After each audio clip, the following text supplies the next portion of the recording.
I don't propose to use the full amount of my time, Count Corla, because my colleague Dennis Naughton is the chairperson of the Joint Committee on Social Protection, Community and Rural Development and the Islands, and I know he's speaking for 20 minutes later on, and I'm sure he has a lot more detail than I have. But to the detail that I do have, the automatic enrolment and retiring, which basically seeks to address the present position or the current position of a pension coverage gap, and applying to all employees who meet a certain age and certain criteria who are not part already of an occupational pension plan. And it's proposed that employees will make contributions from their salary, which will be matched by employer as well as the state. And you will be automatically enrolled in the new pension scheme if you are aged between 23 and 60, not part of a pension plan, and if you earn more than €20,000 per year. So I think the ethos is under automatic enrolment. Employees will have access to a workplace pension savings scheme which is co-funded by their employer and by the state. So these are probably laudable in the main point, I'd say, to capture those who are not making provision for their retirement. But I would make a point to you, Minister, that auto-enrolment will be a significant addition to the payroll costs of business in 2025, and particularly if there is further large adjustments to the national minimum wage, which government has kind of signalled. Many services businesses now have a labour cost which is in excess of 40% of their turnover, 40% of their revenues.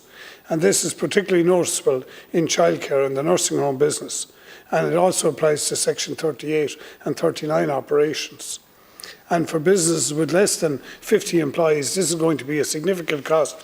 And I would say to you, is going to require further assistance from government to help businesses meet their auto-enrolment obligations. And perhaps this can be subvented by a future lower PRSI charge, and that may be one of the accommodations that government is considering in terms of its small business support scheme, or possibly in the budget to be announced in September. The other thing about this scheme, which Deputy O'Keefe was referencing there, is these three different types of retirement savings funds, which I understand will be largely operated. Private insurers will, I assume, will make some kind of tender or proposal to government, and they will be chosen as the management partners for these pension investment funds, and you'll be able to choose from a high risk, medium risk and low risk investment strategy. And as Deputy O'Keefe has pointed out, the small amount of investment that's in pensions in this country at the moment, and that's because of the size of our ISAC. And you don't get the movement in shares, you don't get the appreciation in values. That's why people go looking at funds in international markets, and at the moment particularly in the US. And then there's also, as you know, exchange trading and all the rest of it, and currency trading. But in terms of volatile trading, that could be very volatile, Minister, and I would caution that people who are getting into the higher risk end of pension investment will want to know what they're getting into. And it also begs the question in terms of self-administered pension. Why is this not being, and maybe it is, and maybe I should talk to Deputy Naughton or yourself, but on a self-administered pension, people would be able to at least make their own decisions. But as you know, that is not available to every employee. In fact, it's quite difficult, generally speaking, for employees to set it up. There's kind of caveats as to setting up your own self-administered pension. But I can tell you, my experience would tell me if I was getting in with pension providers at a high risk and the fees and commissions that they charge, I think I'd probably try and manage it myself as best. So I just wonder where we are with respect to that. You are setting up a new body, as you say, to oversee all of this. But I think that Deputy O'Keefe has raised a very important issue here, Minister, which is the amount of pension investment that's going to leave these shores.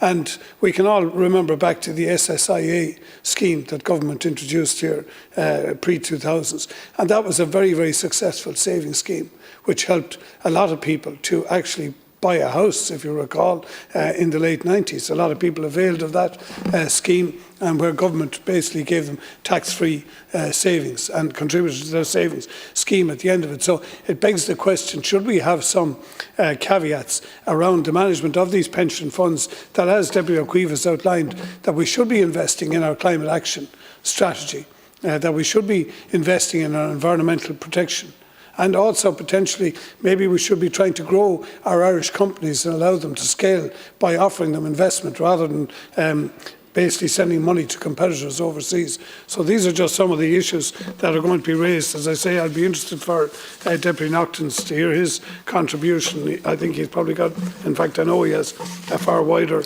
perspective on all of this, but I do in principle welcome the idea of some type of auto-enrolment. But I would point out to you, as said Minister, again, it's another cost on small business just announced by government, and it just cannot be blindly introduced where government have to year on year force employers to keep on contributing, because it will come out of the other end of the employment cost, which means that will hit the net income of people in terms of their take-home pay.